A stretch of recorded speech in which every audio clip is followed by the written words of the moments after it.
po. Nagperya siya kagabi ma'am, tapos kinain siya ng opo, hindi na po niya natapos yung video, may na po siya. Kasi parang iba yung nararamdaman niya.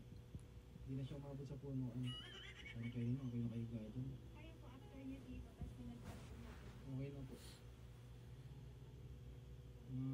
po. Injection.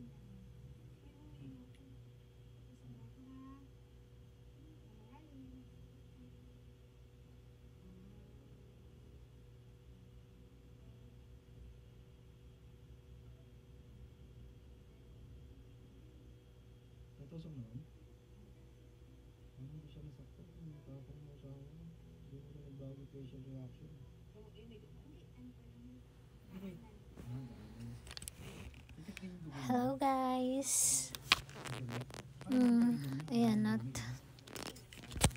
wala pa akong ginagawa masyado today. Basta dito lang. Nakaganto lang ako dito. Nakahiga. Nanonood. Kung ano-ano lang. Siguro mamaya magwo-workout na naman ako. Tapos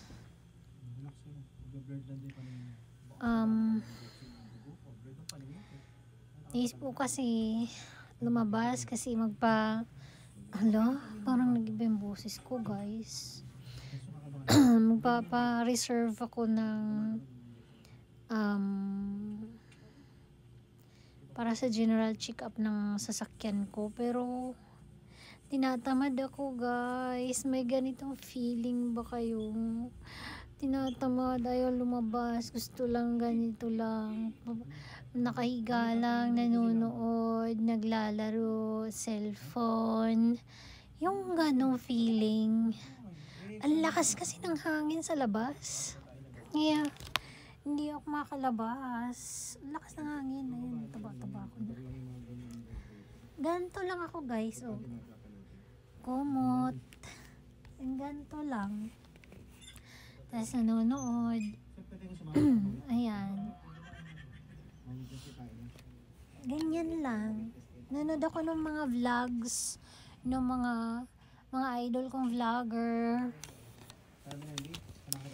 Kasi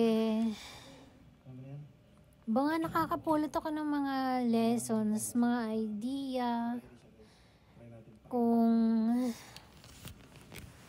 paano sila nagsimula mag-vlogs. Meron akong yung si Kill Eye. Sobrang na-amaze ako sa kanya guys. Lagi kong pinapanood yung niya, si Kill Eye. Shout out Kill Eye. Na magsasaka siya, nagva-vlog siya, lahat ng content niya sa vlog niya, yung pagsasaka niya araw-araw, at meron din siyang music videos. Alam nyo guys, ang ganda ng mga rap videos niya. Parang yung mga yung meaning ay talagang nakaka-touch sa puso. At siya, parang kung real talk. Na ko sa kanya, dapat katulad ako, nagva-vlog din ako paunti-unti, pero hindi naman consistent. Naisip ko siguro dapat kahit isa, dalawa lang ang nanonood, basta consistent ka sa pag-vlog, consistent ka sa pag-upload ng videos. Kahit walang manonood, ikaw lang paulit-ulit ang manood, okay lang. Dahil darating ang time niyan na maraming makaka-discover ng channel ko. Yun ang naisip ko Darating ang time na maraming makaka-discover ng channel natin. Kaya consistent lang. Ganun talaga pag nangarap tayo, dapat consistent tayo. Huwag tayong mawala ng hope. Dahil ganun talaga ganun talaga ang buhay. At tulad ngayon, wala nga akong trabaho 1 month na ako walang trabaho, almost Kaya super nababagot na ako sa bahay. Sa totoo lang. Dahil hindi ako sanay nang walang ginagawa. Ayoko din naman tamad din ako maglinis. Yung basta. Tapos ganun. Gusto kong lumabas, pero super lakas ng hangin. Grabe. Super lakas. Talagang papadpad ka pag ikaw ay lumabas. Katulad ko, papadpad ako pag ako ay lumabas. Kaya hindi na rin ako naglabas. Kasi hindi naman gaano ng malamig. Kaya lang, ang hangin ang mas nakakalamig. Dahil sa hangin. Kaya lumalamig.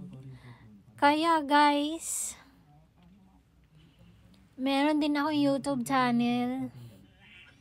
Sana ma-discover yung YouTube channel ko. Kasi, ganun lang. Basta tiyaga lang tayo sa mga paunti-unting nanonood. Dahil, hindi habang buhay ganun lang ang manonood sa atin. Darating din ang araw na maraming makakapanood ng channel natin. Naniniwala ako sa ganun.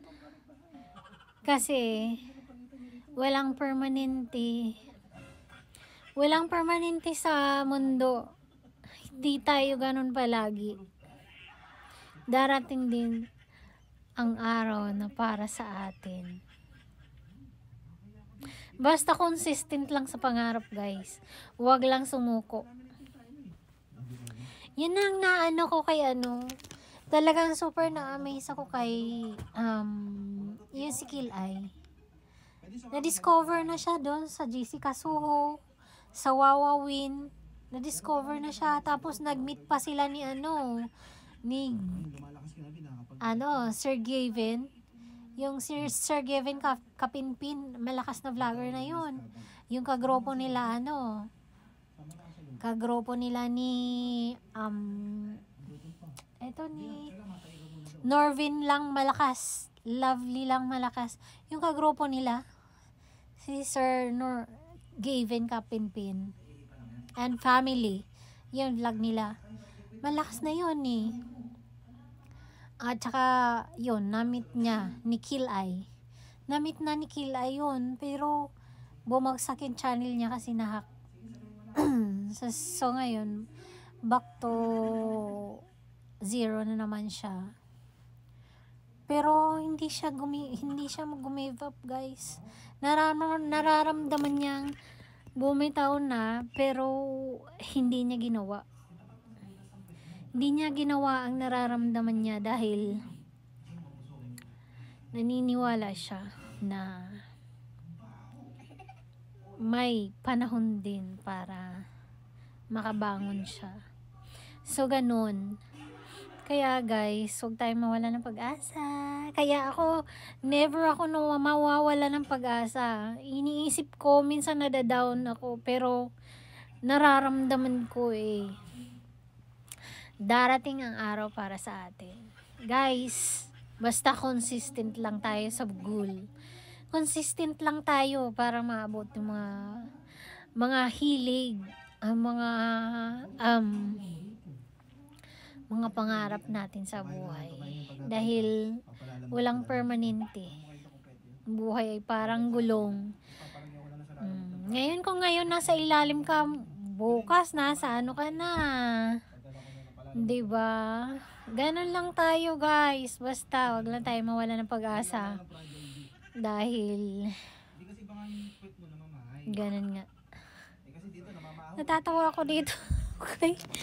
Norvin lang malakas vlog niya. Sige to, ako bahala. Pagka oras na namamatay siya, kasi kaya ng dagat. Na-hospital si Lovely. Si Mom Lovely na-hospital. See you guys. Salamat sa panonood. Support niyo. Please like my channel.